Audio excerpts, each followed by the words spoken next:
Me llamo Santiago Salvador Franch. Nací en 1864 en Castellseràs, en Aragón.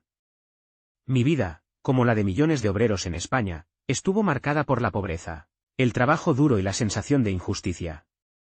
En Barcelona, donde vivía, las tensiones sociales iban en aumento.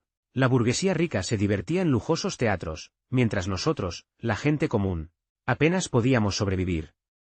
En aquellos tiempos, el anarquismo se hacía cada vez más fuerte. Muchos de nosotros creíamos que solo las acciones radicales podían cambiar el mundo. Me impactó especialmente la ejecución de mi compañero Paulino Pallás, que intentó matar al general Arsenio Martínez Campos, símbolo de la represión contra el pueblo. Pallás fue ejecutado, y yo decidí vengar su muerte y golpear el corazón de la burguesía.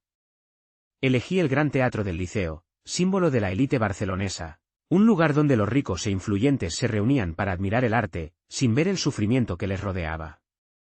El 7 de noviembre de 1893, durante la inauguración de la temporada de ópera y la representación de Guillermo Tell de Rossini, subí al quinto piso del teatro. Ni siquiera tenía dinero para la entrada. Fue mi esposa quien me dio una peseta para poder comprar el billete más barato, en la galería más alta, conocida como Paraíso, que aquella noche estaba llena. En el bolsillo llevaba 2 bombas Orsini, esferas explosivas que detonaban por impacto, sin necesidad de mecha ni temporizador. Su inventor fue el revolucionario italiano Felice Orsini. La bomba estaba rodeada de salientes llenos de fulminato de mercurio, lo que la hacía especialmente letal al golpear una superficie dura. Esperé hasta el segundo acto.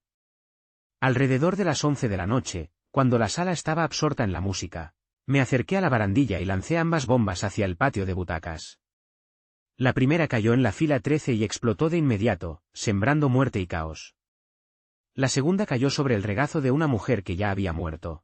Su falda amortiguó el golpe y la bomba no explotó, rodando bajo una butaca. En total murieron 20 personas y 35 resultaron heridas. 7 murieron en el acto, el resto en las horas siguientes. Las filas 13 y 14 fueron las más afectadas. Las escenas tras la explosión fueron aterradoras: cuerpos, sangre, gritos de heridos, mujeres y niños desesperados. Incluso los músicos de la orquesta, vestidos de frac, ayudaron a sacar a los heridos de la sala. Un testigo, el escritor Pío Baroja, describió aquella noche como impresionante y terrible. Tras el atentado, huí del teatro y me escondí en mi pueblo natal. La policía detuvo a cientos de personas, muchos fueron torturados, y algunos, como José Codina y Mariano Cerezuela, fueron condenados y ejecutados antes de que me encontraran. Finalmente, fui capturado en Zaragoza. Intenté suicidarme 2 veces, sin éxito. Me trasladaron a Barcelona, donde me esperaba el juicio. Durante el proceso no negué mi culpa. Admití abiertamente que quería golpear a la sociedad burguesa, infundir miedo y sembrar el terror para derrocar el sistema injusto. Dije: mi objetivo era destruir la sociedad burguesa, contra la que el anarquismo mantiene una guerra abierta. Quería atacar el orden existente para instaurar el comunismo anarquista. No me importaba a quién matara, quería sembrar el terror y el espanto. Fui condenado a muerte y ejecutado por garrote vil el 21 de noviembre de 1894, en la plaza frente a la prisión de Reina Amalia en Barcelona. Tenía 30 años y era padre de 2 hijas. Mi atentado tuvo enormes consecuencias.